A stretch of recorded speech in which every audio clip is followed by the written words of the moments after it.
Bolajonlar, bugun sizlar bilan biz bowling o'yinini o'ynaymiz. Bu qanday o'yin ekan? Bunda shariklar hamda bowling toshlari hamda kegliklar ishtirok etadi.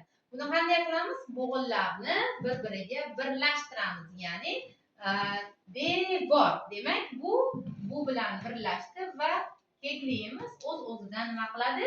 Ag'anaydi. Demak, biz shu tarzda har bir bo'g'inni birlashtirib, so'z hosil qilib va o'sha so'z orqali biz keglik toshchalarni ag'darishimiz kerak bo'ladi.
Birinchi bo'lib, nozim aqlimizni tezlik bilan so'zlarni hosil qilib bo'lganlarimiz birinchi ularga birinchi o'rin mukofotini beramiz. Haqiqiy tasdiqlamiz.